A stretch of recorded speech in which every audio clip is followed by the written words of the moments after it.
Good evening. So Jan will be here in 5 minutes. Okay. Yeah, so we don't know exactly where our guest is. I'm not sure what's going on, but I'm sure there's a reason. Anyway, I was about to say, I was going to say, welcome to another episode of Supernatural Talk. But unfortunately, as you can see, we don't have our guest, unfortunately, tonight. We're not sure what's going on. No message has been sent. Hopefully it's a very good reason. I'm not exactly sure, but yeah, like you said, Jan will be coming in a couple minutes, and not sure exactly what to really talk about because I wasn't expecting that. Our guest was not showing up at the last minute. Okay, so I have no lack of things to talk about. So I know you don't. I don't know how many of y'all saw my post. I don't normally do bashing, but I absolutely will. You've seen oh my gosh, now I can't think of her name. Alex Matsuo. Oh, yeah. She started calling out people that, whether I agree with her or not, whatever. That's not here nor there. But if somebody's doing things that they had not to be doing and are posing a risk to other community members, that's a problem. Yeah. And of course, you don't say it without knowledge. I have firsthand knowledge of what I'm saying. We've seen this in the field before where somebody's married. They run around all over God's creation and it create relationships for 8, 9, 10 months before it all comes to light. If it would have ended there, you know what? That would have been fine. It's not fine, but the person was very unsuspecting that this even was an issue. So now, there's 2 hurt women. But the second part of that is this person is saying that they can help with paracons and do things and are qualified to do things that are absolutely not qualified to do. I don't know how other people feel about this. This is just me. It's an opinion. I don't think you should be an exorcist unless you have the church behind you. Yeah, absolutely. That's my thinking. That's not saying that's the Holy Grail or that's how it is. That's just my thinking. So, I just saw that what Nikki said. But this man is very dangerous because he offers money that he can never actually show up with. So people are spending money expecting him to, do his end. He does not. He is very volatile to where if the people closest to him, he will hurt him. And no, I will put that warning out. Anybody else that wants to work with him, you've been warned. I'm just going to also point something out too, because obviously, I'm not exactly, well, maybe I know who he is, maybe he isn't, but when it comes to, in this case, like practicing exorcisms, I obviously absolutely agree with you on that too, because I told you guys a while back, I witnessed an exorcism from the former group that I was with, and we did not have the church obviously behind us for that. So I could also now say, speaking from experience and witness, not taking part, but witnessing it, it can be extremely dangerous. So if anything like that was to ever happen again, I would be, I agree with that too. The church needs to be involved. There's no way I'd basically be doing something like that without the church trained by the church. It's all I care. You're trained by the church. You're backed by the church. I don't know if you know this person. I don't see any mutual friends, but I posted the link to his profile on my little rant. You're welcome to go look. Yeah, like everyone should be trained because like when I witnessed this several years ago, I may have known a lot about exorcisms, but there's always new unexpected stuff. So even then it was like everything was brand new. Everything was coming right at me at 100 miles an hour.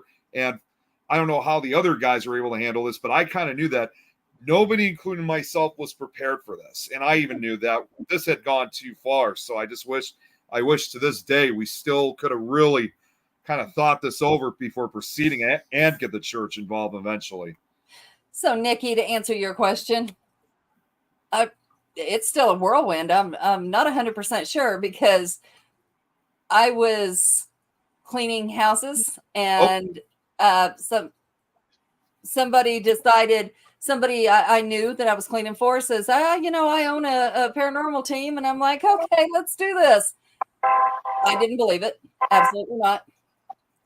I thought it was a possibility, but I was a skeptic, and I stayed that, still am, but now it's in situations, not saying, none of it exists. Nope. But I did end up going with him, had something follow me home at one point, and it was game on from there. What's up, Jan? Hey, guys. I had the train going through. It was like, ooh, I need a mute. I thought that was I literally thought that was music at first. I did too. Yeah, no. That was the train. It has a broken horn. So I just did a little explanation of my rant on Facebook. It was a very politically correct explanation. So we didn't go with the narcissist douchebag. Oh yeah, we did. But okay, all right.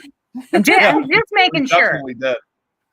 Well, and the thing is there was another individual that was involved with all of this, and oh man, I tell you what, she really stuck her neck out there and put somebody on blast that she shouldn't have, and she started causing drama after everything was said and done. And I asked her this morning to politely remove the post that she had posted because she was incorrect. And I found myself blocked instantly. I was blocked before I said anything. I didn't have a chance to say anything. I don't even know. Personally, I don't know her.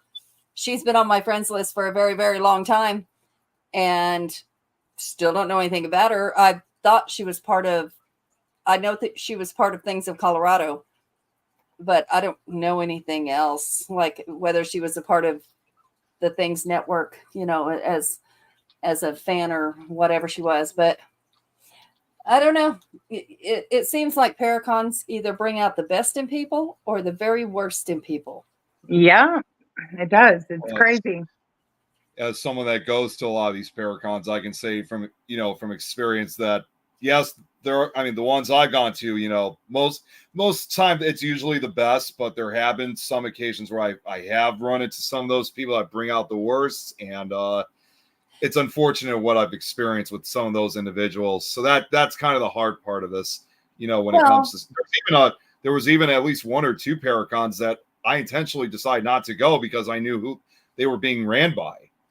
Well, and that's the thing, going is a little different because if you don't like who you're seeing, oh my gosh, Jan, look, Brad. He made it because you're here. Look. Oh my God. Stood up for months. I miss you, Brad.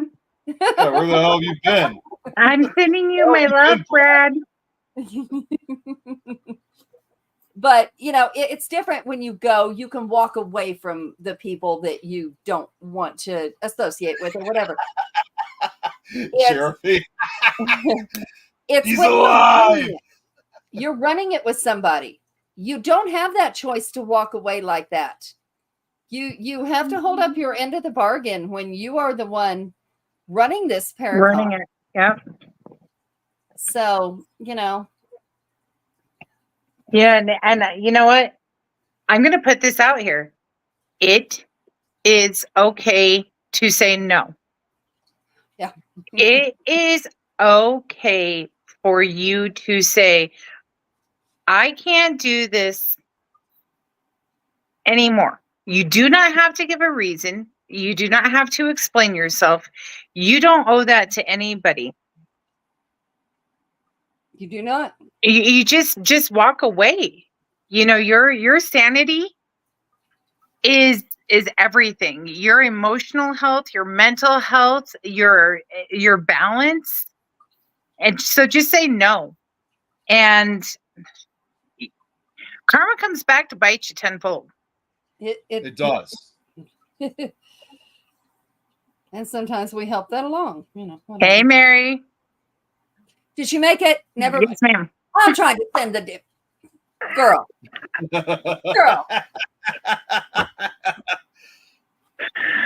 So, and call out for that support. And then you just leave it to two petty bitchs to take care of the rest. Well, the thing is, we don't go looking for trouble. Mm-mm. And when it finds us, we will deal with it. Rest assured, we have tried to walk away from it before we deal with it. Rest assured, we've tried the nice way before it gets that far. Mm-hmm. But also, rest assured, we don't care what you have to say about us. We know the truth. You can smear anything you want to. I don't care. Talk about me. Can I hear something cool about me? I mean, seriously. Yeah. Yeah, you got some gossip on me? Tell me, because Please. I'm bored. I got coffee. I'm bored. Tell me what I did a year ago, because I'm bored. No, tell me what I did a year ago, because shit, I can't remember. Pretty much. Yeah. Like I did what? I said what? No. You sure? Tell me more. I'll claim Alzheimer's. Huh? I'll claim Alzheimer's. What? I got water in my ear. Sure, that's what it is. Ooze. Actually, it's probably fumes from just cooling down. Right. Don't have to claim it, Adrian. Hey, Brad. I don't have to claim what? I don't know what he's talking about, to be honest with you. Honey, I know. Honey, I know. I take pride in it. But I also take pride in knowing when to use it. Oh, no, he's like, you just... That's how you roll with it. What is he talking about? Claim what? There you go, exactly. I don't know. I have no idea what Brad's talking about, but okay. No, you don't have to claim the rumor, but you would like to hear it. You know what I like? It would be pretty cool to see like a collection of rumors about yourself from over the years. Like, can somebody give me a coffee book, filled with all the rumors that have ever been said about me? I would have to write a book for that book so that I can say, yes, this part's true. But where did you get it out on your deathbed?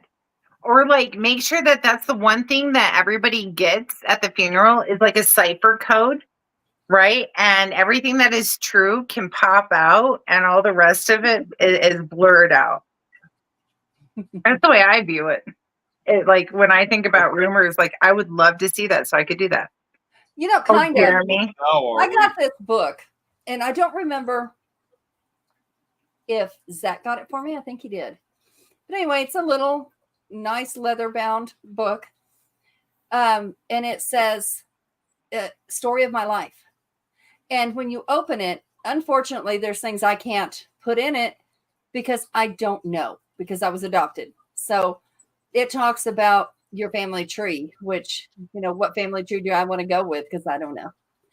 But it talks about your family tree. It talks about memories of your mother. So when you put your real family tree, your blood, and you talk about memories of your mother, that's not the same people.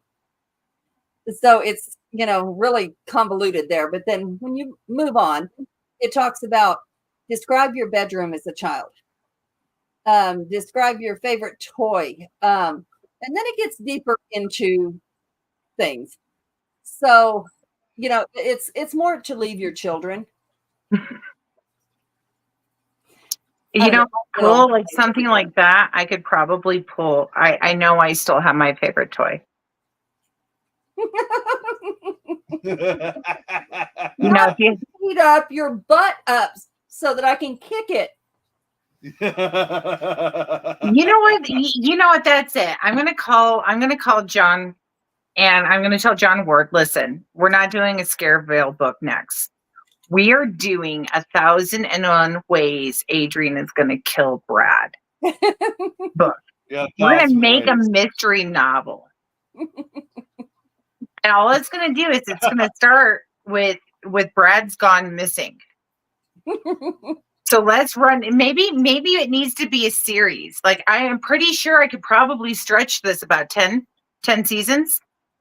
You know, I have gotten into, I don't know how many of y'all have seen this. I have not Well, seen yeah, it. but how she did it, Brad? How she did it? Has anybody watched Sons of Anarchy? My mom used watched. I watched a little here and there every once in a while. Oh my God. So it's about a biker club. 2%er. Not 1%er. 2%. Not 1%. Biker club. Now, the bikers hate it because it depicts them in a very bad light. And it's very untrue, the things that Weren't they there depict some them. bikers? I thought some bikers, like real ones, like Sonny Barger, I thought they made appearances on the show. They did. Yeah. The head of Hell's Angels. Yeah, Sonny Barger. So yeah, they did, but he's not. What is this echo? I'm not hearing an echo. I am.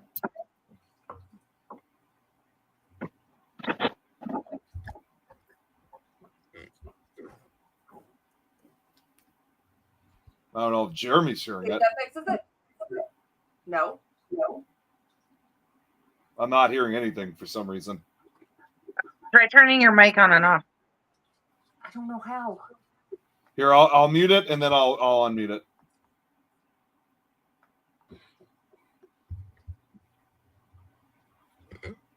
I don't know how to play with this big ball. No, it's fixed now. Yeah, I think that might have done the trick. Okay. You just had to reestablish the mic connection. Disconnect it, reset it. You know. But yeah, the show is amazing. I love it. I'm hooked, and I have nightmares about it. I'm talking night. I had a nightmare, which I have these nightmares anyway, because if anybody knows me, my sense of direction, I don't have it. None. I can go into a building and not know which way I'm supposed to go after I've been there twice. So, I mean, I get really mixed up. So, I had Love road trips. Road trips are fun. I was with this, I don't know, part of the club, but I couldn't see faces. And I was getting on a plane. Zach was seeing me off. He got to see me to the gate. And then I'm with them. And I have my suitcase. I look down. After I walk away, I look down. There's no suitcase. Wow. That's why Zach's always going to Walmart. Because she still gets lost in Walmart. If she can make it there, she gets lost in there. Then she can't find her car. And then she gets confused on the way home. I park in the same aisle. I don't care how far down I have to go. That's why it's great. So great coming to my house. You just have to go in a straight line. Hi, honey. What's up? I think you have those 2 slices of bacon. Freezer. I don't know if that's doing any good, but I was expecting he was going to say he was going to go to Walmart. well, the bacon he was going to cook is frozen, so maybe. No, but okay, so airports. If I get lost in buildings, airports. Okay. So I was by myself. He saw me off. I have a suitcase. I walk away and I realize that's not my suitcase. I look around. I go back to the lady to tell her that's not mine. And I'm not at the desk. I'm in the damn plane and it's taking off. I don't know where I'm going. Have no idea where this is ending up, but I've got one seat here and the rest of the plane's open like a military plane. I woke up scared to death. I'm like, oh, wait a minute. This show is unreal. So are you No, going to continue to watch it? Oh yes, Oh, my I'm goodness. binge watching it. one of these days I'm gonna start. One of these days I'm gonna start watching the whole thing like from start to finish. Just haven't had that chance yet. It's don't- really cool. I don't have a chance to watch TV. Sure, We you were only do it flying to night. find me. You were flying to find me.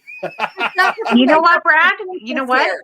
That empty seat right next to her might have been where you were at, and she just might have kicked your ass off the plane. The bad part was I remember thinking in the dream, I don't have my phone, I don't have my purse. How am I going to get a hold of anybody? I don't know. You know, how's anybody going to know where I'm at? Where am I going?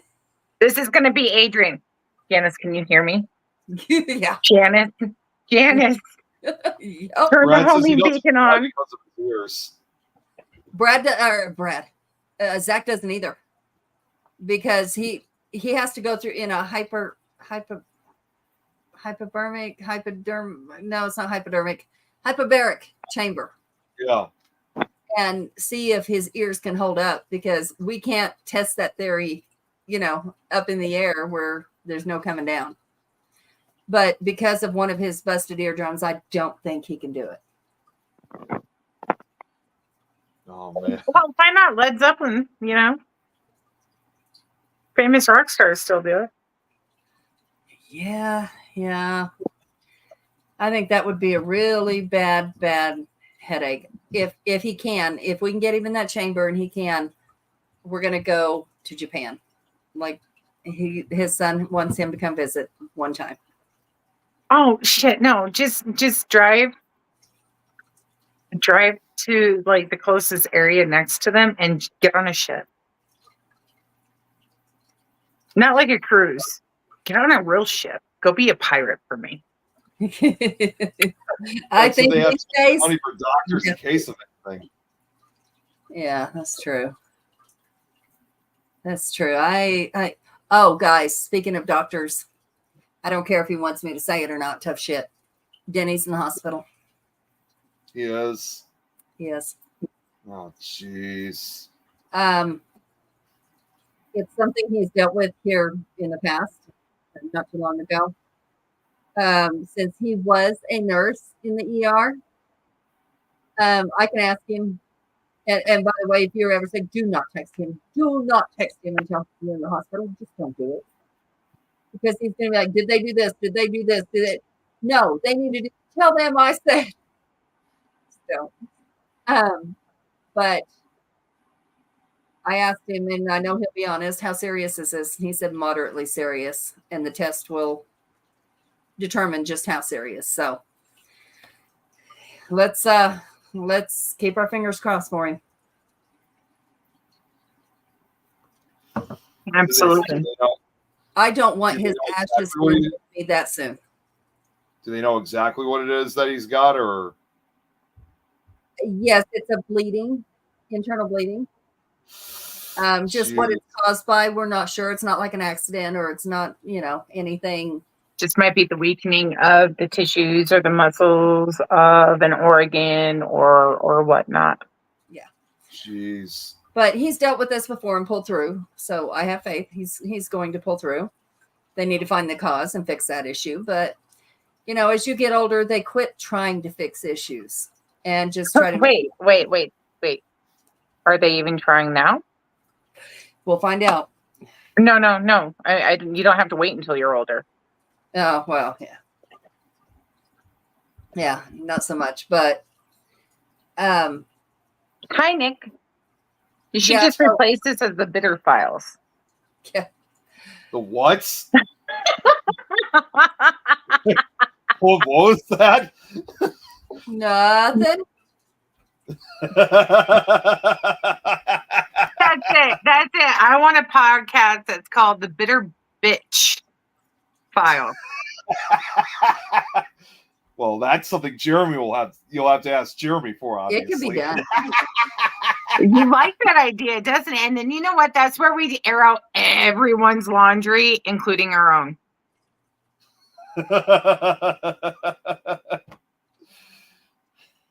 We could be the who names who at the paranormal field. Like, look, I mean, Not we could be rich. Joan Rivers. Joe River. Oh my God. I don't know if we want to go quite that far of airing everybody's laundry. Hilton But Paris show, basically a Hilton Paris show. Yeah. Well, no. Like literally, that I would guy's- open up a file book. Okay. You know how we talked about the book, right? Yeah. So bear with me. I'd open up this book at the beginning. All right. And we can make it look like, like the book from, we were talking about the movie the other night. Oh, from that movie. Yeah, because you were watching Fear Fan. Hang on one second, because I know you messaged me. It was No. The book, Night of the Living Dead. Oh right? yeah. Well, that's a movie, but yeah. Yeah. yeah, Well, no, Jeremy- it has the book in it. The one with the eyeball. Oh yeah. Yeah, I know what you're talking about. Okay, I know exactly what you're talking about now. I just can't, for whatever reason, I can't remember the name. But like have it be a cover like that and just, have it be like the Bitter Bitch Files. And then I flip open and I'll be like, on tonight's Bitter Bitch Files, we have Zach. Zach's still on for next week. Is that correct? Yes. No, we get Zach. Yeah, Are you he's guys coming gonna on. be sitting next to each other? No, I'm going to have to use the laptop in another area because this corner only goes right here. And both our big asses ain't about to fit here. What? You ain't gonna sit in his lap? No, ma'am.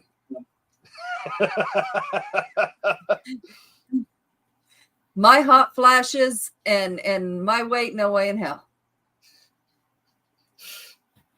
No comment. We'd be like, Okay, listen. Adrian, Mhm. I've been having one of those days. I hadn't had a good laugh today. Adrian sent me this reel. She goes, you need to send this to What is Jesse. that? Okay. What did the reel say, Adrian?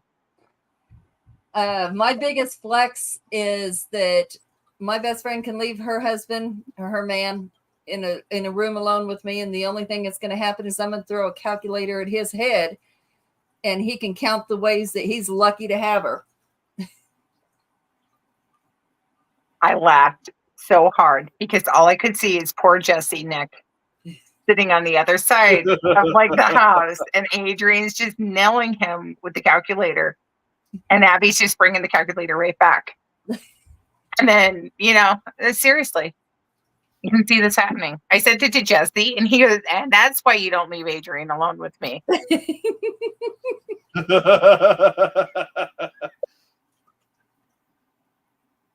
Yeah. I can understand why now.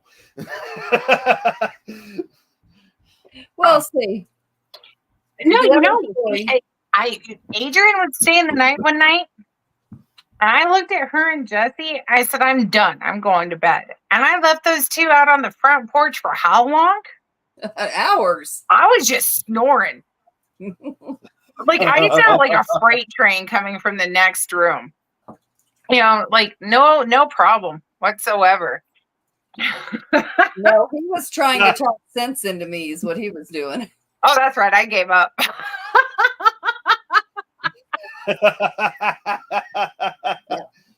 So did he eventually. Oh man. I was like, Oh, oh, man. And then he started in again the next morning. he did, didn't he? Mhm. He's like the brother you never wanted, but you have to have now.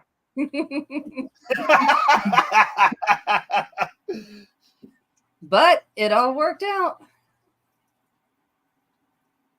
I Just mean, as breathing long is a good as- thing. And just breathing, right?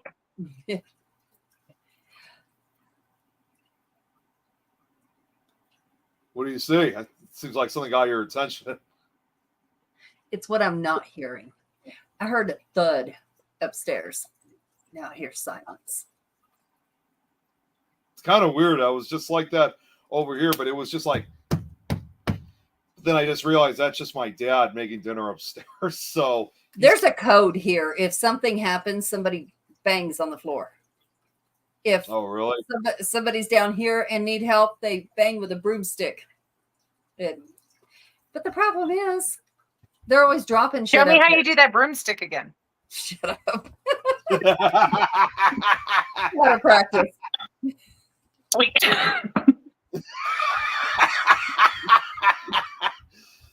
Nick, you were not supposed to be laughing. It was a I past, think I got the understanding though. it was a past life when I had one of those. I forgot. That memory didn't carry over. I would think those things would just be in the way anyway. I'm not even going to ask. Still want to maintain being the innocent one here. Well, I think you, innocent or not, still have one of those that's in the way.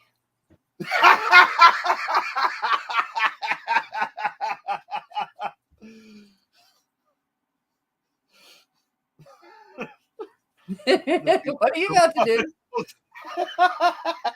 I have the proof, Jeremy. I swear it. Hey, you know what they say? Innocent until proven guilty. Let's start digging. So tonight on the Bitter Bitch Files, we have Nick Muley, aka Beef Stick. Oh God, no! God damn it! Boy, would Oh that God, be- that Adrian, conversation you. would go. Oh, I love you.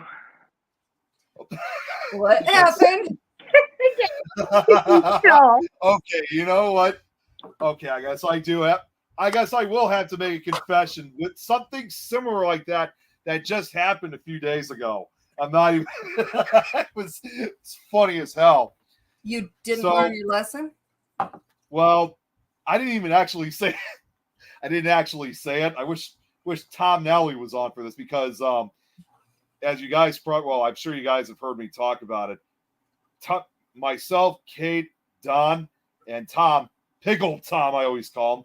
We play Minecraft on Sunday night, and he, well, I know you play Minecraft too, Jan. Obviously, I'm sure you know. Like we have that trader guy that goes around. He's got Oh the God, lamp. yes, I hate him.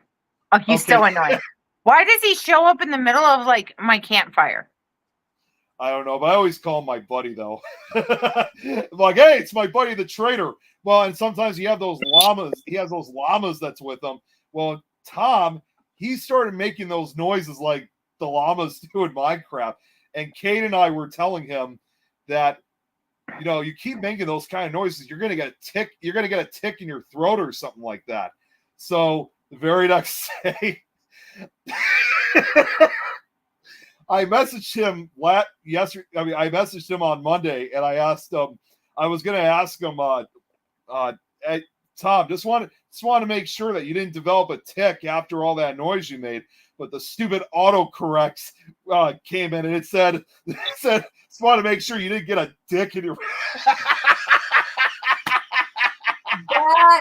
That's priceless. Yeah. And as soon as that happened, I like typed up like tick. But autocorrect is only going to go for words that you've already done. I don't know why it went to that. I seriously don't know why. No, I can back Nick up on this one. I had an incident where I was driving down the road and I was using voice to text though. Okay. I'm not using that double price. You can forget it. Nope. Okay, so I was telling an individual to look up a specific song, and I can't remember the name of the song, but I remember the name of the artist, and it was Joe Nichols. I love Joe Nichols. I like it. What do you want me to look up?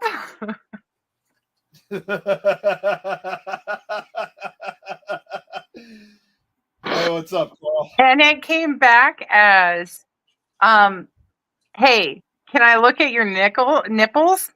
Oh. And I was like, back through. Wow. When I said, hey, you should look up Joe Nichols.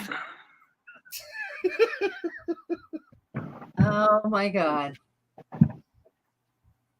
I was so embarrassed. The end of it was like, I thought you wanted a picture of my nipples. That's crazy. I had to explain to him that I was not into that.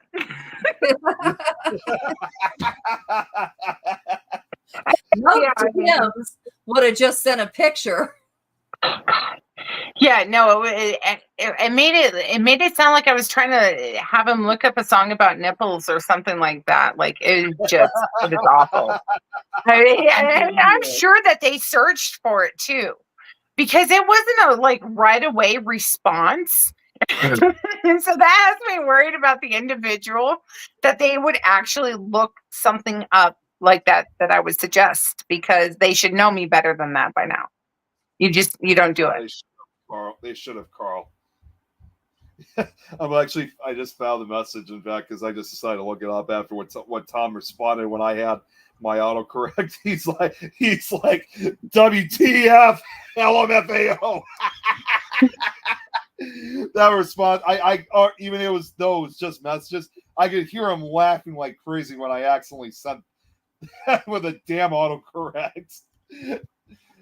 Oh God! So yeah, if you want to be fair, Adrian, I guess you can kind of say I haven't learned my lesson, and it happened a second time, just not on a live show. In this case, Yeah. Well, Yeah, if somebody's head is shaped like a dick, is it appropriate to call him a dickhead now? Came in at the wrong time. Yes, Would it be absolutely. politically correct? Yes, Like Nick, that is fact. your head is a lovely shape of penis. Oh God damn! Shut up! Shut up! Would that be the appropriate way of saying, "Hey, you're a dickhead"? Yeah, it's true. My brother-in-law calls me that a lot. Okay, so Nick, I hear you're taking a break. Yeah, I am. I'm going to be taking I'm going to still do supernatural talk. I thought, I need to talk to Jeremy. I thought Jeremy said he was going to be coming back soon. Oh, look at wait, Adrian. If we can convince Nick to take his break and Jeremy's not coming back, and on the rare chance that Miss Eileen against a post and I never get to see her, Jones comes back. She's playing Yellow Rose of Texas today. Oh yeah? Mm-hmm. Yeah. She's playing on my emotional heartstrings, okay? That's what she's doing. But we could take over Supernatural. Hey, what's up, Jill? Jill's in the house. Right. Hey, Jill. I was so embarrassed. And it wasn't like Jill, he kept it between us. No, he shared it with everybody in the room. Everybody. So when I came home and I walked through my door, the looks it was so bad. I was so red. I was like, don't talk to me. Just give me my bottle of wine. I'm done. After this week, that's me. I don't know what's going on, but I'm going to tell you what. This last week has sucked. Mm-hmm. It has absolutely sucked. Of course, we did. Show a raise of hands if it's been funky since the moon. I don't know about the moon. I know it's in this week. Yeah, the second moon, right? Yeah. Yeah. There was something. I don't know. Like that second one happened, and there was just a massive tilt. I can't sleep. I was up all night, half sick last night. I don't know for what reason. No reason, none. I've been fighting something, and I haven't been anywhere to get anything. And I'm like, look at the chicken last night. Look at how sick my son got last night. What was up? What's up with this? Nick, you feeling good? I've been feeling fine for the most part. I mean, I would have said yes every now and then. I still get my headaches or migraines, but I don't think it has anything to do with the moon situation, because I get them a lot. And that's also, and I know it's also because of the change in temperature, but other than that, Baby, that's because you live in Chicago. I was gonna say, other than that, I've been feeling fine. Yeah, I don't know what's going on, but this last night, it's only getting worse every night. And Yeah. I'm like, this. The dogs. I got up to go to the bathroom. Well, he's got kidney stone issues right now. So, he's at the end of it where he's getting up every few minutes. And the dogs think it's time to get up. So I got up 2 or 3 times. And so they're jumping on us, 2 a.m. We're down here yelling at each other, going, who woke these damn dogs? But, and then it takes a little bit to go back to sleep. And Well, then the dreaming that's just happened this week between Nick. Guess what happened to me? How first off, how long ago was it? It was not that long ago. It was about a week ago. Maybe a week and a half ago. I had a dream, or I wasn't, okay, you have dreams and then you get sleep paralysis and then you wake up, right? Yes. Yep. Well, how about I had sleep paralysis before I fell asleep? Oh, that's unusual, but I can't even imagine. That had to have been frightening as hell. Mm-hmm. And then the dream started. And I guess for me, it's been a week since the moon, hasn't it? Yeah. So Adrian, it's been a week. Get my crystals out because somebody was in the room. Yeah. Yep. So it's been a week since the moon. So there's something with an energy shift. I don't know. Something's completely off. It's not balanced. It's causing people to change their whole demeanor. Yeah. Bad. It's like it's bringing out the worst in everybody. Yeah. Their filters on. Mm-hmm. Which mine left today. I was like, same thing at work. I was like, done with this. So yeah, it's got to change or it's going to turn out bad for a lot of people. Yeah, I got a feeling of it too. But surprisingly, I haven't really been affected. I mean, I know it sounds crazy with what I'm about to say. Maybe it's just because I've just been so focusing on my audiobooks. But even with that wouldn't really have a defense mechanism against whatever this change is. But I'm just surprised I haven't been affected by it myself.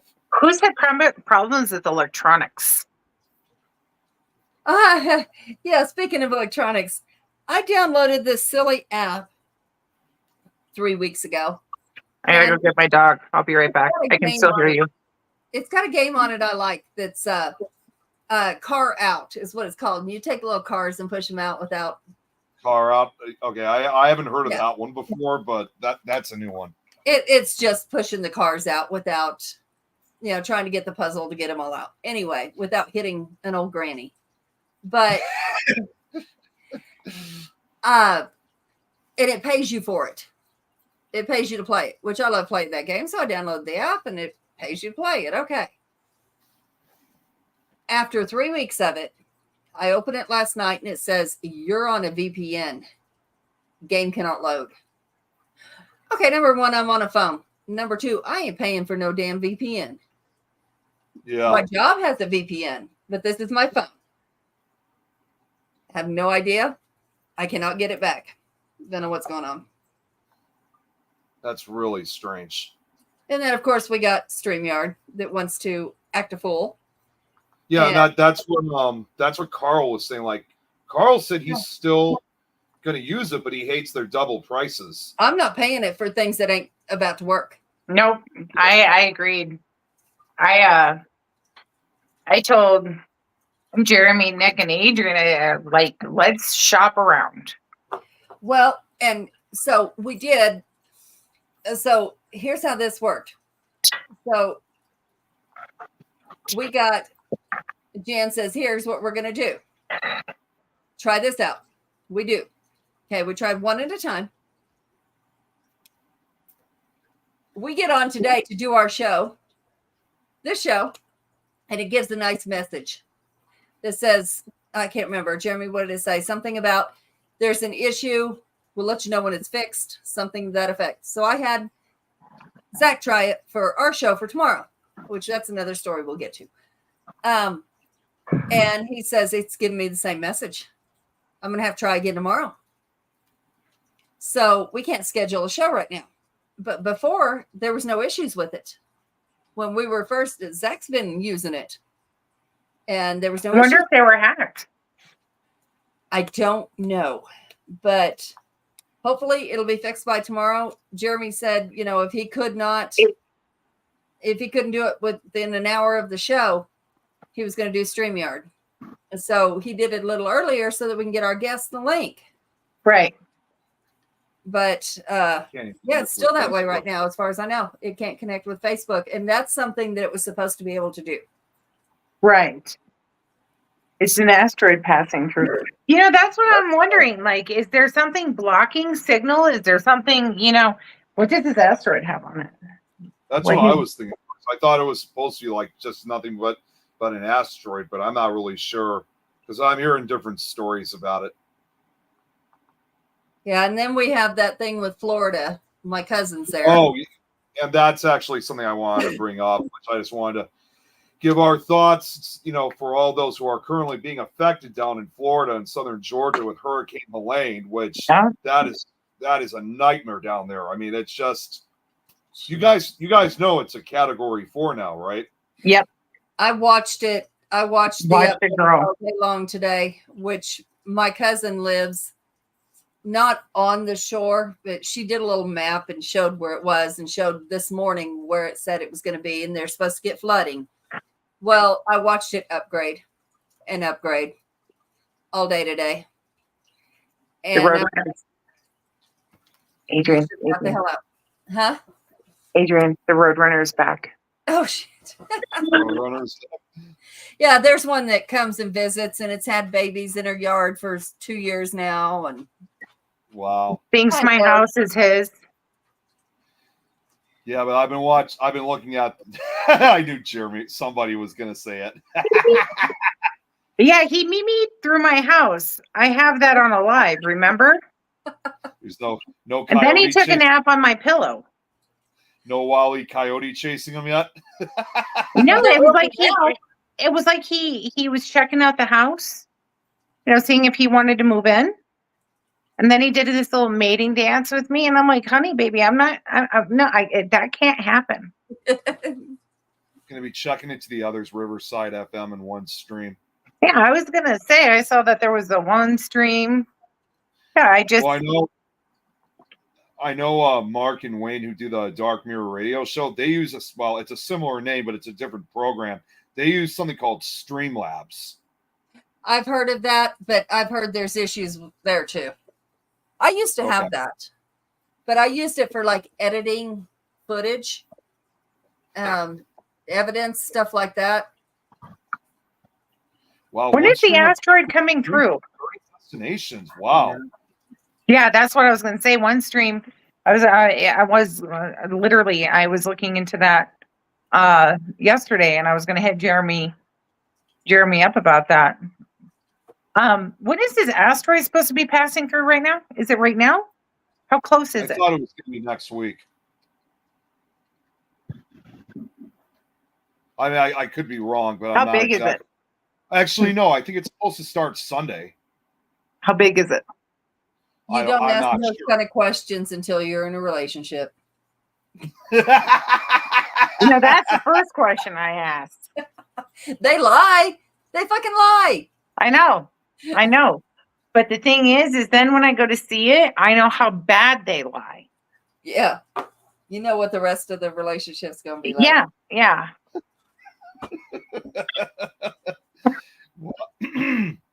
I said that with a straight face. I've never asked. That's never my first question. Tonight on Bitter Bitches, apparently Jan asked as her first question, so how big is it? And I'm not referring to what you guys think I'm referring to. I'm referring to the truck size. I'm referring to the bank account. Oh, no. See, and Jesse had it down. He had 3 Dodges in the yard. I'm there. Oh, and guys, I just see just 3 minutes ago, I mean, when we were just talking about the hurricane, Joshua Dixon Yeah. just said that 3 minutes ago. He just said he almost lost power, and he's at 66% lights flickering 3 times. So it's getting bad over in that area of Florida. Where's he at? He is in let's see. I don't know if it shows exactly where he is, but I know it's heading right for Tallahassee, and obviously again Crystal River, Florida. I tell you what, this is devastating. They're saying the storm surge is going to be one of the highest that Florida's ever gotten, 20 feet. 20 feet. I've heard of 20-foot storm surges, but this is the first one that I've heard of that height within several years, to be honest with you. Well, what was the one that took out? What was the big tsunami that happened after the earthquake? Which one was? Adrian, that would have been. Oh, I can't think of it. It took out a foreign country. I don't know. Actually, Ryan passed away. A helicopter pilot I knew. He passed away over there doing rescue humanity work. They lost the helicopter. Hey, Sydney. Sydney's in the house. Sydney. Are you centering again? Doing okay? Indonesia. Indonesia, yep. Yep, thank you. And that was only, I can't remember, 2040. But when you think about it, Florida is basically it's a peninsula, right? It's surrounded by nothing but water. So that surge is going to come in, and what's going to happen? It's just Well, storm surge are obviously the most deadliest part of the hurricane itself, because it's like, I actually explained this on my Galveston presentation, where it's almost like if you put a plate of water and you put a little water on it and then you blow on the plate, what's going to happen? The water is going to fall right off. Same thing in this case with a Category 4 hurricane. And if you have water levels that raise up between anywhere from 15 to 20 feet, people drown then. Or even if they keep their heads above water, you have to remember too, the water that's full of junk and debris. Anytime, even if you keep your head above water, anyone that gets caught in the waters of a storm surge, it's sharp objects or whatever, but you're more than likely to get beaten to death than drown. That you should put a piece of construction paper like over that plate, and when you blow on it, see how far that goes. You know what I mean? Oh my God. So that when it drops onto it, yeah, people, it's more of a visual. Guys, I'm going to share the screen. Wait till you see this picture, and it's involving Helene. And if you guys heard about that other hurricane in the Pacific side, John, well, wait till you see the satellite picture. This, I've never seen anything like this before. Look at that. John here on the left, Helene to the right, and this was when Helene was still affecting Mexico. 2 hurricanes affecting both sides of southern Mexico. Is there any chance of collision? Not anymore, because this was it says here it was yesterday, and there was a possibility that because they said it was unlikely, but not as an impossible chance, but they actually said that it was very likely that both hurricanes could almost merge into one. But I don't know what happened with John. I just know they've been focusing most of the attention on Helene, but I know John here that affected southern Mexico. That one's already taken a few lives. So far, at least 3 people are confirmed dead from John, because that area of Mexico is more mountainous, and it caused a landslide, which caused the deaths. But yeah, 2 hurricanes just not far from each other. I don't know exactly what happens when that close, but I just get the feeling most likely if they had gotten close, they most likely would have merged into one. Or it's either that or just dispersed, like broke apart. That too. I don't know what, like I said, I'm just guessing. I don't know what happens when 2 hurricanes are close together like that. No, I got news for my cousin. I don't know if y'all can see this or not. Probably not. No. Okay. Never mind. But she is showing on this map. She's not that far from that coastline. Maybe 2 counties. In Florida? Yeah. She said it'll only leave their area flooded. Yeah, I don't think that's the case anymore. No. That was 9 hours ago. You never underestimate that, especially in this case if it's giving a 20-foot storm surge. People that live there, like, they're so used to the scares, and like we were with tornadoes. It's like, oh yeah, there's a tornado coming. Okay, let's stand on the roof and watch. Oh crap! It's turning course. We should probably start moseying down into the cellar now. Yeah. One of the area, one of the largest palaces in the world. Is that? I guess he's talking about somewhere in Mexico. So, like, oh yeah, I can't remember. Looks like he knows about it better than I do. Tallahassee. When's the last time Tallahassee was hit by a hurricane? I can't remember that. I don't think it has been. And this is going to hit Tallahassee. Yeah.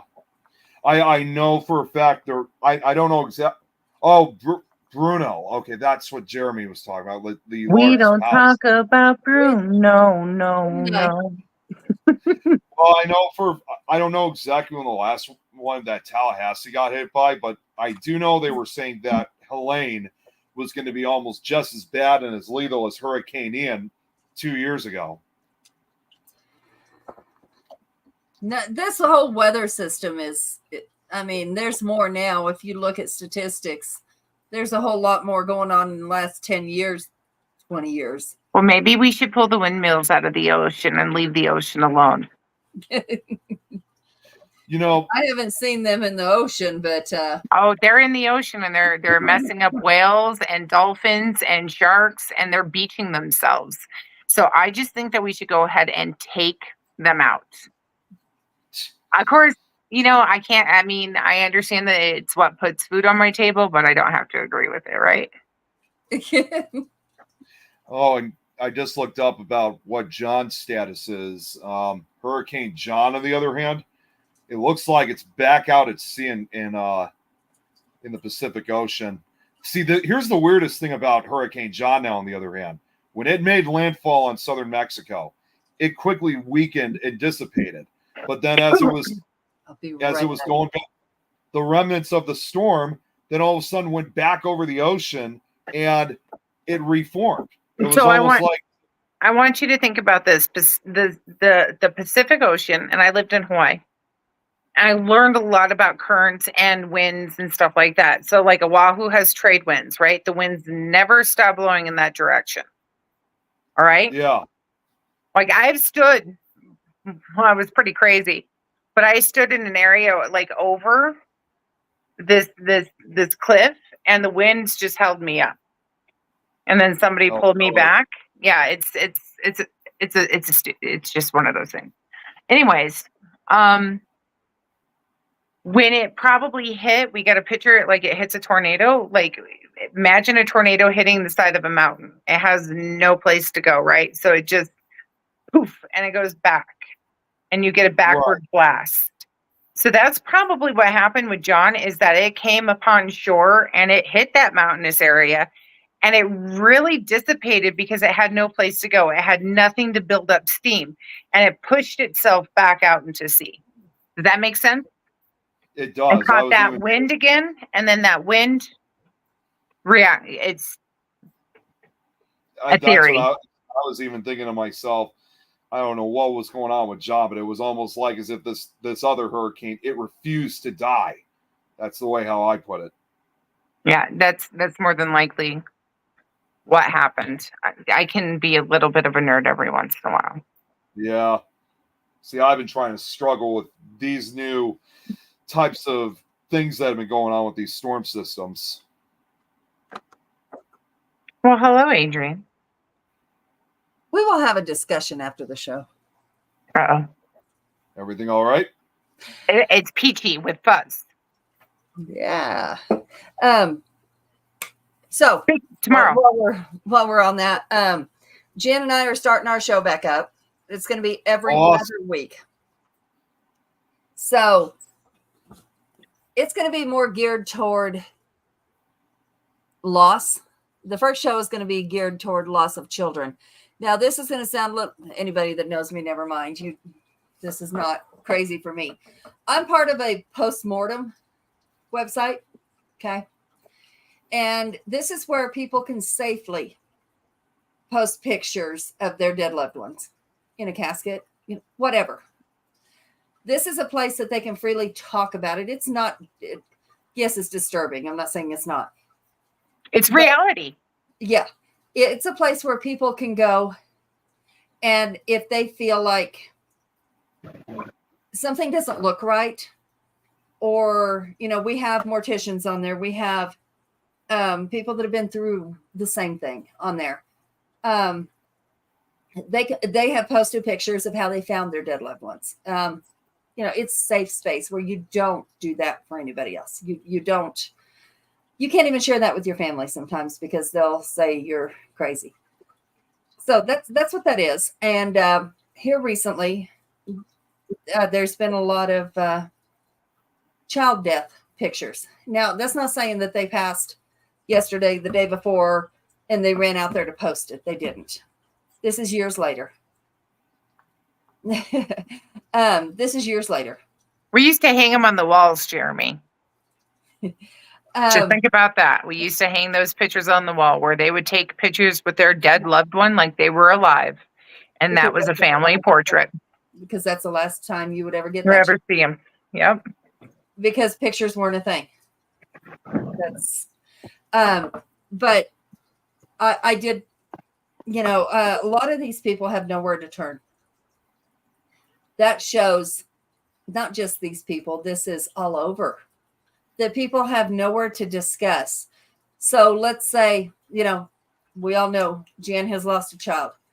I have not. So how does, let's have a discussion about how someone who has not and does not understand that feeling. I don't care how much you think you do not understand unless you've been there. You can try, but that's something that's not imaginable unless you've been there. It's just not. So how can someone who has not been through that help someone who has? How can someone who has start that conversation that, hey, I just need, whatever it is today. I need a vent. I need to, whatever the case might be. They might be angry. They might be just wanting to share memories of their child. They might, you don't know what it is that's going to help them. But if they don't feel comfortable talking to someone, how are you going to know? Here's the reality of it. When you lose a child, the first thing you need is either the other parent of that child, and not necessarily your mom, but a woman who has been a mom and lost. And when I found Pat, there was a mother, and actually it's a pretty famous case in Wapaka County, Wisconsin, of a girl that was abducted and murdered. In fact, you can look it up online. But somebody gave me her phone number. And I picked up the phone, and it was the first comforting words I ever heard. And those words were, "There is nothing that I can say in this moment to help you. But here's what I'm going to do. I'm going to come over and I'm going to sit with you. I'm going to be what you need me to be in that moment." And that is another mother supporting a mother. And I don't want to say it's a welcoming committee, but it's your new life now. It's your new life. Yeah. That is your life. And that is so hard for people to understand. And we have mothers and fathers that are stuck in that grief, right? Yeah. And that grief is real, and that grief is hard. And I get asked, how do I deal with it? I just do. Yeah. You know, I was very realistic. I was very blunt. So for me, I have a hard time expressing how I got over it because I'm just a realist. Life goes on. I love my son. He is my hero in every single aspect and breath. And it doesn't mean that I didn't love him any less, but I know that my son wouldn't want me to die next to him. Mhm. And I had so many kids around me looking to me for answers in faces that I had raised and loved, that it was okay. This is what I need to do.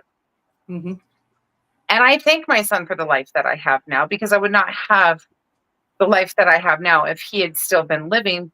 And I thank my son for showing me that I can be strong and that I can move mountains even in my grief.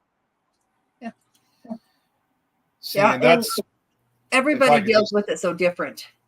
So we well, need see, to learn the other aspects of how other people would deal with it. see, and honestly, I mean, this is the closest that I've dealt with something like that. I mean, I'm not going to go into much detail because, understandably, I want to be respectful. But I lost a cousin of mine last year to suicide, and he was only 25 years old, and ironically enough, he was someone that I often hung out with, like whenever we had family parties. He always liked listening to my paranormal stories. He and his brothers did.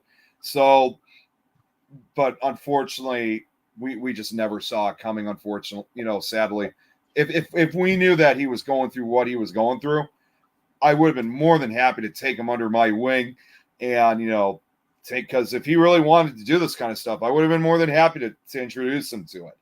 But again, we just, it was unexpected. So that's kind of the closest I've kind of dealt with for someone of that kind of loss, and trying to figure out how to cope and deal with. Obviously, it's more difficult in this case for his parents and his brothers, but still for me, for somebody who hung out with him and bonded with him and told a lot of my paranormal stories to him a lot, it's still hard to believe that he's gone.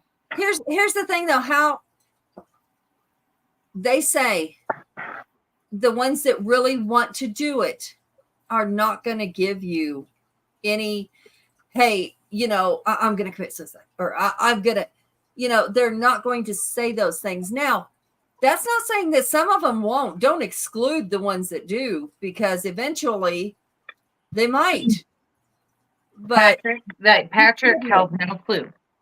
I had no clue. I knew something was off as his mother by some of the things that he had said. And he had said something on the lines of, and I'll be honest with everyone. He goes, I wish you would just stop loving me. And I was going about 75 miles an hour, and I pulled that car over. I had a Suburban full of kids. And I pointed my finger at him and I said, how dare you ask me to do something so selfish? I, as your mother, can never stop loving you. And he got real quiet. I said, so don't you dare ever ask me again to stop loving you, because you're asking for the impossible. You need to get that through your head. So he's asking for everybody to let go so he doesn't have to feel guilty. Yeah, and that was probably 2 to 3 weeks before he committed suicide. The one thing that struck me different about that night was the look.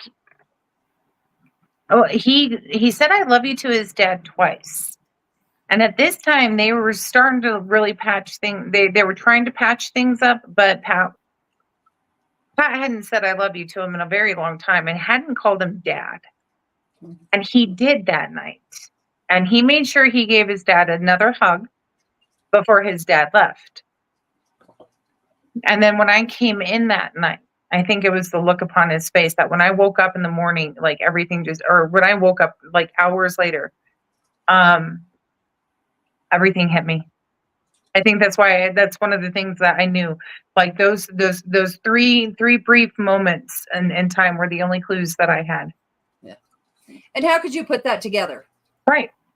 And you don't want to approach that because you don't want to put that idea in somebody's head if it's not there. Right. And in my case, with Patrick, it was different because I had to literally sit down and it was a realistic fact, right? Like we knew that it was going to happen. So when he would start acting like that, I would be very, where are we at right now? Yeah. You know, how high are we? And this time it wasn't like that. It was very different, very just different. He knew what you would do, so he evaded it. And He evaded it, right? did his own. Yeah. Yeah. I mean, no matter how much we try, I mean, that's not saying do not try. Absolutely try.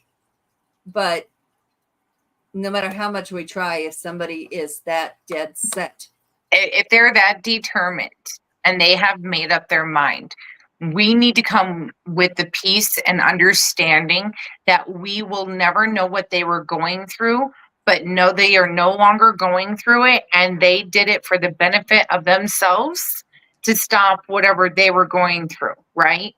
So it is nobody's fault ever. And we can't even say it's the person who committed suicide's fault. What we can say is, I am going to love you where you are at and respect your decision, because it is their life, not yours. And that's how I got through it. You know, it was my son's life. I don't know what the hell was going. I can only imagine what was going on through his head. Okay. I lived through some of those moments with him. Right. So if he can't find peace and that's what's going through his head over and over and over again, not 1 ounce of me can blame him. yeah. Yeah. I mean, Not 1 ounce, because I can't sit there and say that I wouldn't do it. yeah.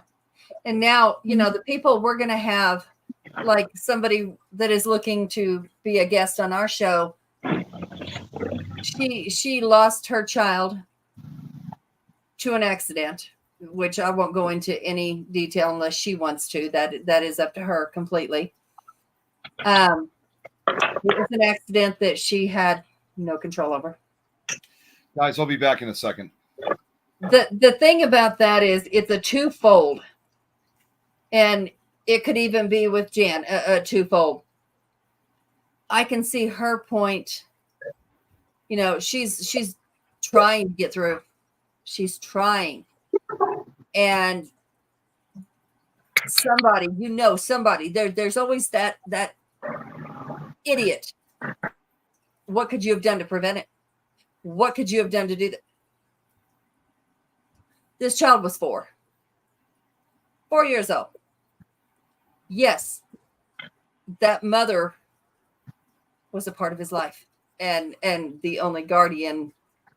But who are you to judge?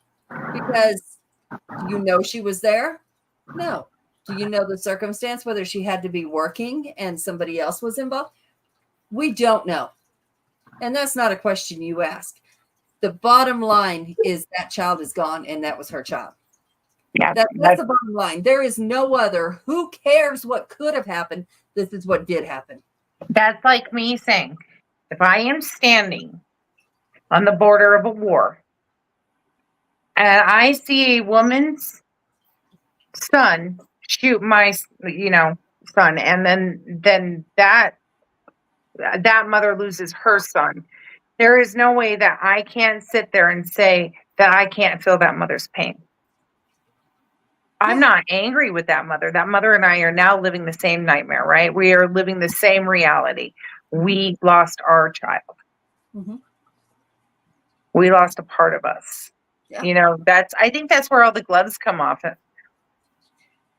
Yeah. And there's no grieving mother's going to point at another grieving mother and go, it's your fault. And if they do, that's their own guilt. Whatever happened with that's their low. Yeah. That's not my low. Happened where they feel guilty and are projecting that to someone else. That's not, you know what? Even if it was, you don't do it's over. It's permanent. So my womb donor, after my son committed suicide, decided to tell me that I could have murder charges pressed against me. Yeah. And that my ex-husband should look into it. And it was like she was blaming me. And it was like, really? No. Yeah. No.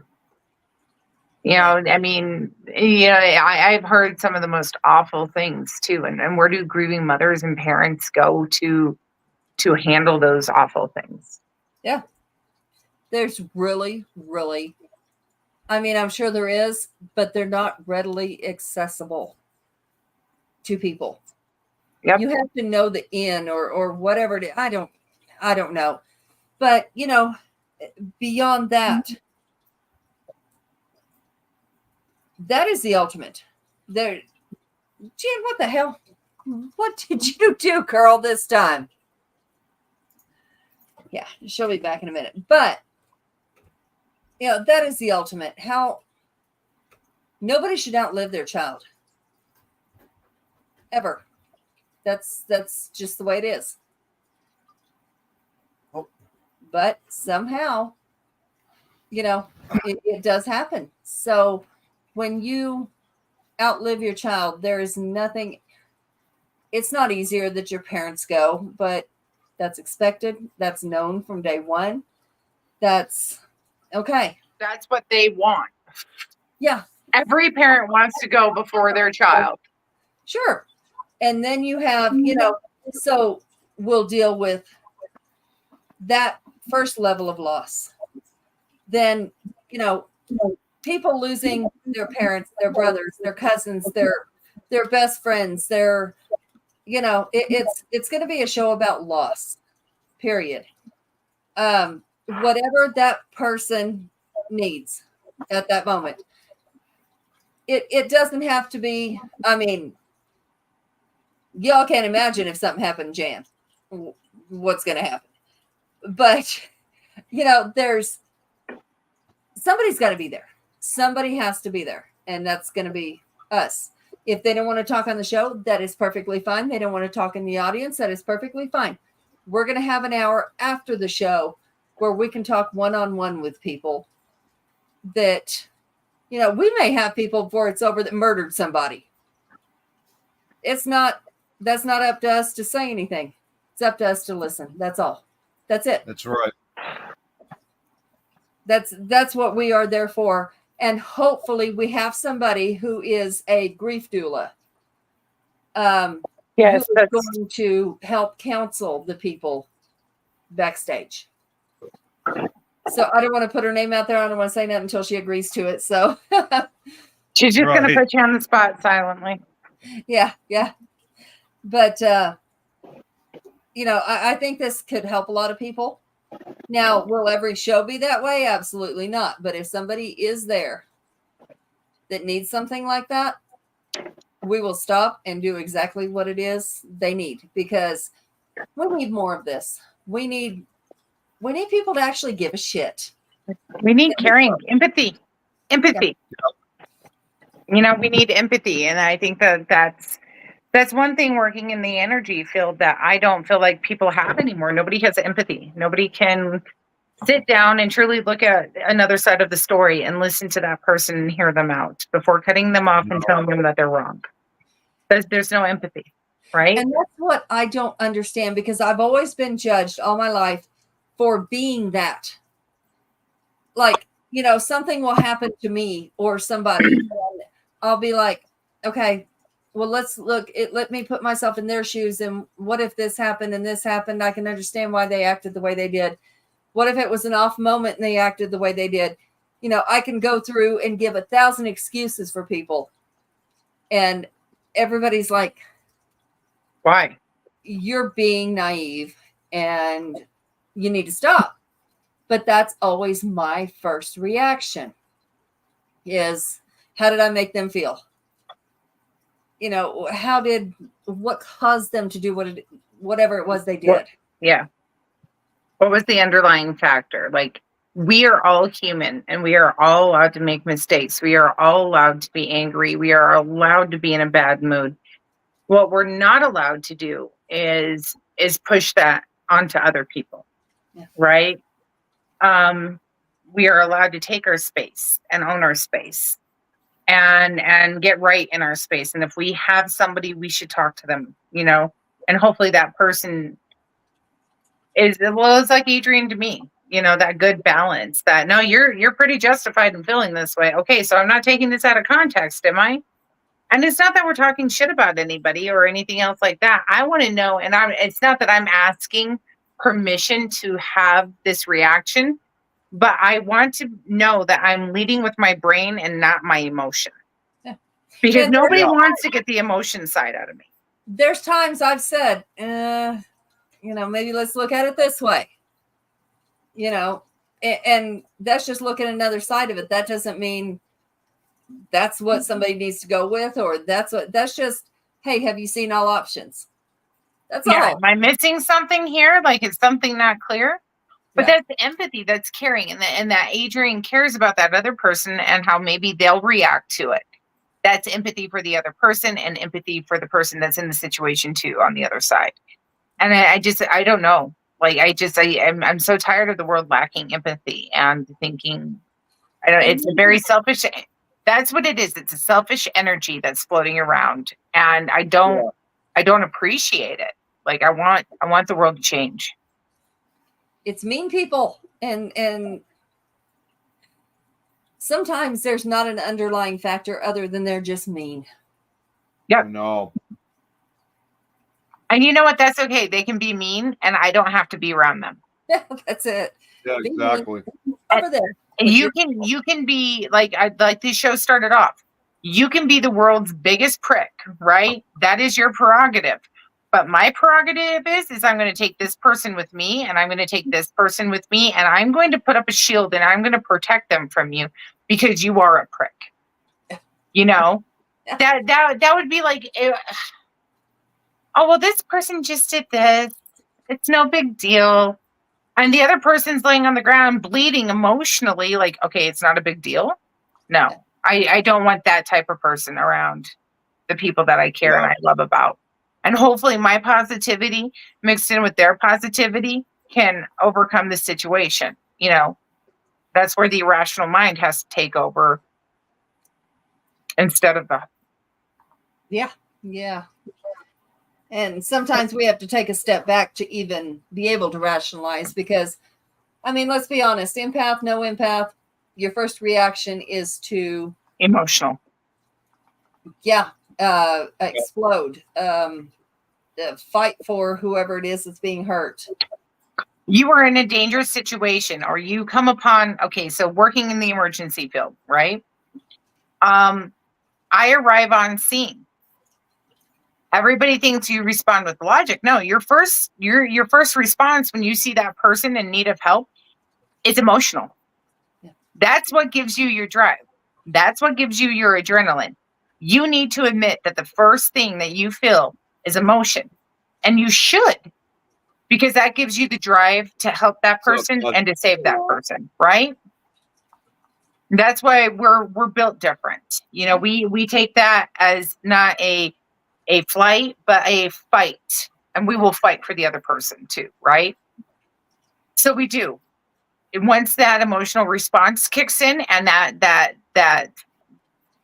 fight kicks in, we then can rationalize. Okay, I can see that this person needs this, and this is how we're going to take care of it. And God forbid if anybody messed up, because I'm going to respond with emotion, stern emotion, because I am in care of somebody else, right? So even in your most dangerous situations and your war type situations, I don't care what anybody says, we are human, and the first thing we respond with is emotion. I don't care if you were a sniper. Okay, and they say they don't respond with emotion. No, they do. It's just a different type of emotion. Well, that's like on the show the other night, somebody said something about, I don't remember what she said, something about, I can see Adrian being the type not think twice and knock the shit out of somebody. Well, to a point. Maybe. But if you really know me, it's probably not the case. I'm probably going to have a reason and have thought about it before I do that. Yep. Unless I see something happening that I need to stop. Right. And then that's a whole different story. That's Nick, equalizer. Yeah. Even you respond with emotion, right? Yeah. So do I. Yeah, that's and that's something people don't. It's more about their ego or their reputation, so that people are scared of them, or it's scared them where they won't mess with them, so they don't have to do that. I don't want anybody scared of me. I want them to know what I can do or will do, but I want them to be able to come to me and talk to me. I'm not going to hurt somebody over that. Now you're doing the wrong thing and trying to hurt somebody. Yeah, we're going to have a problem. And one of us is going to go down. At my age, I don't know who it's going to be, but one of us is going down. I don't run. That's all I got to say. No, I don't run. I'm too old for that shit. I don't have an equalizer these days. No, I agree. Like, I'm to the point with, though, like, even okay, so let's take like the paranormal field right now. I am so sick of this. Mm-hmm. I'm so sick of the negative energy. I'm so sick of the drama. I'm so sick of the egos. I'm so sick of the narcissism. I mean, you have somebody claiming that they've done X, Y, and Z, and I'm going, no, you did not. No, I happen to be behind scenes right there. Pretty sure you weren't.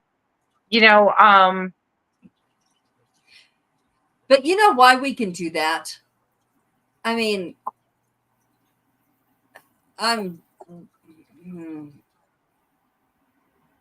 come from down here to up here, back down to up here too many times. The reason we can do that and have the backbone to do that and be able to do that is because we have, if we were by ourselves, have nobody behind us, a good man behind us, friends behind us that keep us, in check. Yeah, like, you're going way too far out there. Let's stop. If we were by ourselves, would we have the balls to do that? I don't think I would. If I didn't have somebody to bounce something off of and say, hey, let's look at the other side of this. Talk to me about the other side of this so I can balance this out, because I'm only seeing one side right now. Or like what I did with you this week. Yeah, if shit I comes pulled down, you into a middle of a situation and I said, okay, tell me if what and it wasn't even tell me if I'm right. Yeah. It was, you need to hear the story. Yeah. You need to hear it from the horse's mouth. And can you help me come up with a solution for this? Yeah. Is this the right choice in that I have in mind, after Adrian listened? And then it was like, you know what, this has gone too far and we don't want this in our circle. So we're going to put it out there that this is not allowed in our circle. When you see a bad egg, you need to call out a bad egg. Yeah. And everybody needs to know that they should not be working with this person. It's just like, I know the person that blocked me today, there's 23 of you guys that are friends, mutual with me and her.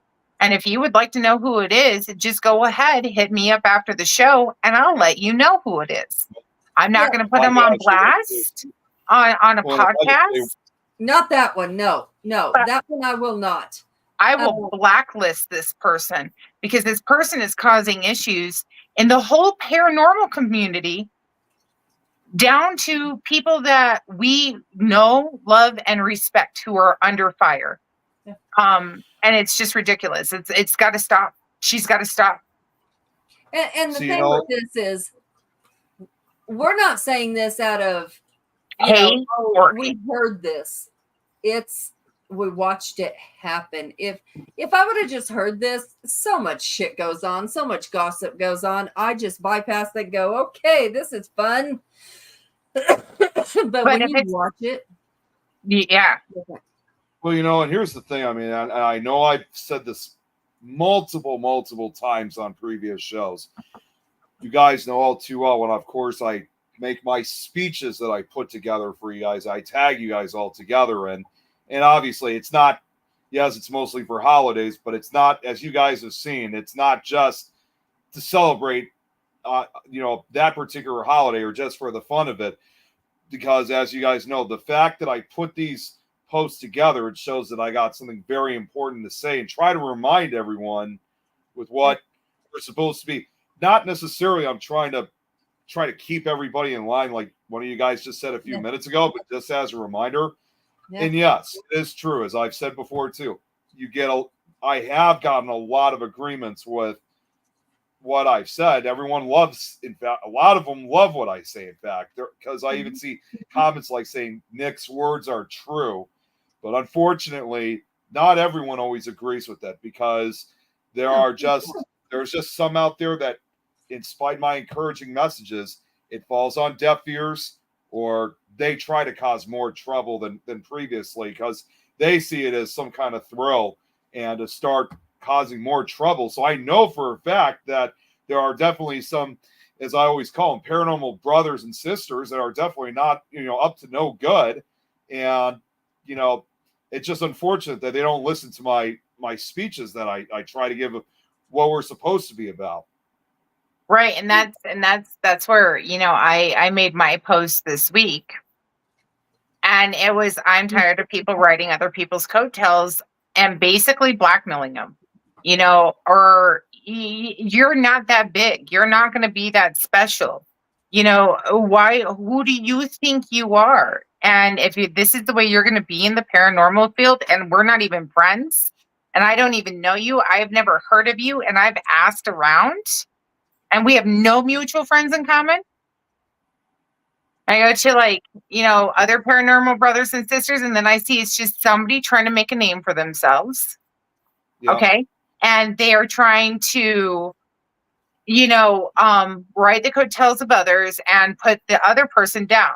So basically the situation that this was in, I don't know how much Adrian said, but it was basically, if it's a success, I'm going to take all the credit, but if it fails, it's on you. That pisses me off. I'm not going to, I've told this story before. I don't know if it was on this show, if it was on a different one. Of course, whatever. I'm not going to say exactly who it was, obviously. But it's actually a group here from the Chicago. Well, they're from Chicago and Southern Wisconsin. And we saw them about 2 years ago at a Paracon in Janesville, Wisconsin. And now, don't get me wrong, the rest of the event was great. In fact, Anne was at that event too. I couldn't believe that she came all the way up to Wisconsin to be part of this. So, but there were several others that were there. And while the rest of the event and the other investigators that were there were great, the guys that, I don't know, I guess maybe they were running the event. I don't remember exactly, but these were guys that just a few years prior, we used to get along with them great. So I don't know what happened next, what caused them to change. So we walked up to the group, and just like I do at any Paracon, we said hi to them. As always, I always put my arm out to shake hands with them. And they just give this look of disgust basically to us, almost like as if we have no business being at this event. It's like, the hell's your problem, man? There was only one member of that team, and again, not going to say names, but it is somebody that we do know, though. He was the only member out of that team that was happy to see us. I know he still tunes in to our shows every now and then. He was the only one who was happy to see us. I shook hands with, I got to chat with, and but the rest of the team, it was just flat out silence. It's like, I'm not going to say if we don't run into our old team, I would be particular. This wasn't a team I was a part of. Yeah, I'm just saying, like, in a situation like that, I'm just going to walk away. Like the first thing, the first thing I did with this that was going on, I was like, give me a list of names. Adrian, look over this list of names. Like, I don't want to cross hairs because I don't want to cause drama. I don't want to cause issues. But on the other hand, I shouldn't have to do that. I shouldn't have to worry about what one person's going to say or another person,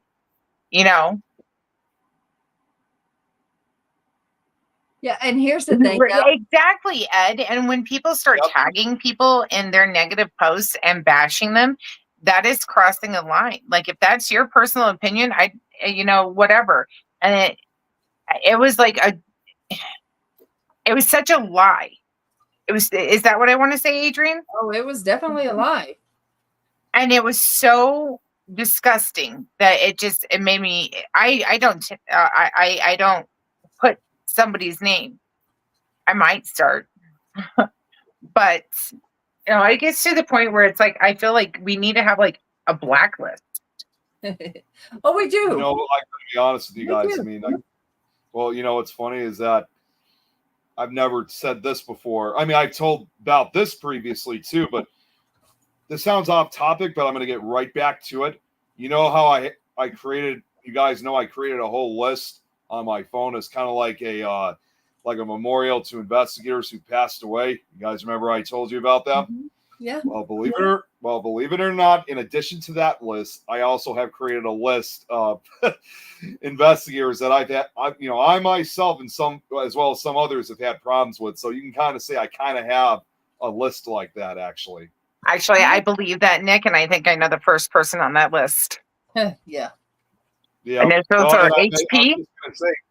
I just created that list about 3 years ago after I had my issue with Yeah. Yeah. So I'm pretty good about that, huh? yeah, very much so. And someone else we also know too, Adrian, all too well. Well, here's the SW, thing. GW, CW. I mean, I'll give initials. So here's the thing, though. I posted something. It was something completely unrelated to anything. I'll be right back. I don't even know what happened. One of my friends who is extremely, extremely intuitive. She's a very much older woman. Harry Potter. Yeah, that's exactly it. One goes out of the Chamber of Secrets. That's exactly right.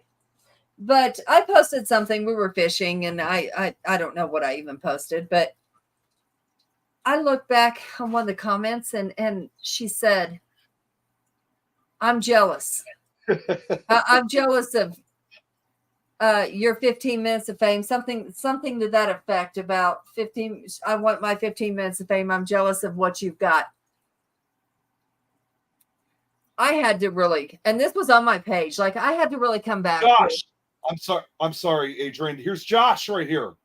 Wynn's getting pretty gnarly here with Elaine. You have 100,000 without power. Thank you, baby. I just got that update like 5 minutes ago. 100,000 people without power. Yep. It's upstairs in the fridge. Microwave it for a second. Thaw. Oh, this one right here, Jeremy. Oh yeah, Jan. Jeremy wanted me to show this comment to you. Yeah, you know. But I'm sorry. Are you sure? I had that program for Bitter Bitch Files, episode 390. I was going to lay out the whole entire Chamber of Secrets right there. But anyways, Adrian, I didn't mean to cut you off though. Oh no, you're fine. Josh, be safe. So this lady, yeah, be safe, Josh. This lady is absolutely amazing with what she does. She does past life regression. She does, all kinds of things. And she says, I'm jealous. And I see what she's talking about. What she sees is the people I have around me. And I told her, I said, it's funny. When they told me that I would get my 15 minutes of fame, they misheard. Apparently, they misunderstood me and thought I said, I want my 15 minutes of shame, because that's exactly what I got. And she just died. Jeez. Here's the thing too, and I think this is what may have caused like what I just brought up about this group that I was having issues with.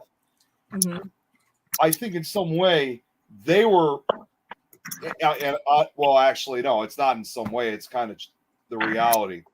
They were among one of those groups that wanted all that fame to themselves. Oh, absolutely. And the fact that I was there, that I was so well known, and that I'd done all these podcasts. I think they were upset that I had done all this kind of stuff and not them, or I got all this attention and stuff like that. Well, here's the thing, basically. Here's two things, in fact. One, unlike what they're trying to do, I mean, yes, I may have appeared on a lot of shows and podcasts and made all these connections and have done all this stuff, but it was never my intention. I never had the intention of trying to get famous out of it, nor do I ever encourage it. It was just to find more people that were into the stuff. It's just, I just doing what Nick, but they also don't know your story. You know, just like they don't know Adrian's story and they don't know my story. They don't know what we came from. Exactly. They don't know the hard work that we put in, the trauma, and I'll say trauma that came with everything. You know, we've been through a lot to say this is where we are now. Yeah. And New Mexico. No, this group, he's asking about the group this wasn't from New Mexico, actually. Ed, to answer your question, some of them were from Chicago, but I know some of them were also from southern Wisconsin. But sorry, Jan, what were you saying, though? But they don't know what we went through. They don't know the trauma. They don't know the drama. And it was trauma. It was. Very much so. I mean, and these guys don't seem to realize, like here, what Robert White just said. I don't care for the fame either. I just want to help those that want it or need it. And, I'll even say this with Robert. I mean, Robert, who I've gotten, to be really good friends with, and now, we're so glad to have on our network now for their show in Australia. He's always said it. He's always said, and I know many others have said it. Yes, there are times I get people out there who say that I am famous. If they want to think that way, I'm not going to judge them, but I just won't say it myself, obviously. But the other thing I was going to bring up is, and this is what some people don't realize, even if you are trying to go for that fame, is that once you even achieve that, after that, it's not as fun as you always think it is, because where do you go after that? I'll explain my situation. This is the first time I'm really explaining about it really on any show. I did it previously on one show, and I'm not trying to judge or cause problems. It's just that I'm just speaking from personal experience. When you have all this attention, you get all these shows, all the shows that I co-host. This is why I'm taking a break from doing this stuff. You got all these, shows that want you to co-host with them. Then, of course, you got the video calls, the messages that come out during the middle of the night, whether you're as well as when you're working. It's just complete. It may seem exciting at first that everybody, worldwide's reaching out, but after a while, it eventually sucks. And it's really at time. I mean, again, I'm not trying to call anyone out or say that, it's bad for anybody to contact me, but it does take its toll on me after a long time. And so that's why, again, this is the reason why I'm planning on disappearing for a little while, so I could try to get back to working on my stories. That's another thing too. I've been trying to work on my stories. I've been trying to put new slideshows together for Nick Files, and I haven't been able to do that because, again, of all these different things. In fact, I know this is going to sound crazy, but I sometimes call it the Elvis Presley effect. Actually, I know it sounds a little bit cliche, but if you look at somebody like singer Elvis Presley, he was a great singer and actor, but after a long time, with all his infamous, him being so famous that he couldn't leave the house without having people following him around because of who he was. Now, I'm not necessarily saying I'm having that same issue, but I'm kind of experiencing something similar to what he has gone through, basically experiencing the stress, if that makes any sense. What do you mean gone through? He's alive. What's wrong with you? Hey, I always say, Nick, I'm talking about you. Well, I know somebody well respected, not somebody famous. I somebody that's respected in the field. Mm-hmm. And I say that with all of my team. I would never ever label us as famous. I wouldn't, nothing. Well known, maybe at this point we could say. Yep. That's the closest I'll ever go. I might say I'm well known, but I'm not famous or anything Right. like that. I just want to be respected in the field. Mhm. That's all I want, and like Jeremy said, there's a lot of disrespect out in the field, and there is. All I want somebody to do is be like, you know what, Jan, I respect her. She's good at what she does. You know, she's a good person. You can really trust her and you can really go to her and she will try her best to do whatever she can for you. Yeah. That's all I want.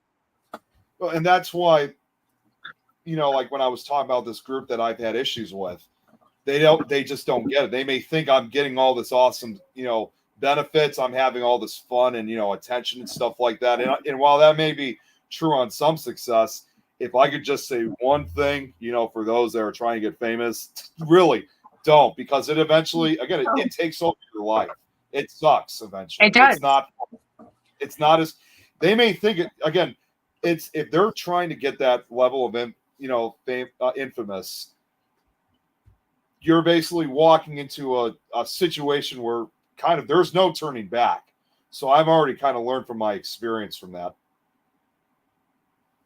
And I just want to, I appreciate, everyone always reaching out to me who want to talk to me, on whether it's a phone call or a show or or even a game show like with with Minecraft or golf. It, I appreciate it, but it's like we all have to have our breaks every now and then. We do. Absolutely. Okay. You have to have Adrian your and I fun. took a hiatus. Great. How long? What I said, I was too sick. I couldn't do it. And I thought after the first of the year, after my surgeries, I was going to be good. And I wasn't, and now that we're figuring more things out and I got what's wrong down on a piece of paper and I'm getting it, taken care of. You're right, Josh. I can go back out and do what I need to do. Did I miss it? Yes. But it wasn't a necessity. I still did what I did behind scenes. Yeah, it's priority. It's not priority. Priority is life. It's what you do day to day to try to survive. When I call Adrian, my priority is to see how she's doing or to chew her ear out because of something somebody did, Mm-hmm. But then it's business. Priority is life number one. 100%. Her kids, her grandkids, my kids. Well, I mean, our families are number one in our lives, and we've always made that. Please be careful. That clear. Josh. So when we needed to take, Josh, be careful. Joshua, do me a favor. If you're not texting anybody else, message me. Let me know. Give me updates. Let me know. Somebody needs to know you're okay. Even if it's just a 1, Yeah, 2, do it a anyway. 3. Whether Yeah, you're messaging somebody else or not, do it anyway, because I'm going to have to hit you up tomorrow and make sure you're okay. And Adrian's not going to sleep, okay? She hides it very well, but she has this wart right here on her nose, and it's called the worry wart, okay? And we don't need that thing getting any bigger, okay? Yeah. See, that's actually something I've been doing. I mean, I don't know if you guys have noticed. I mean, I've been on my phone a lot. It's not that, obviously I'm ignoring anyone. Oh, no. It's just that I've been reaching out checking to investors. mine.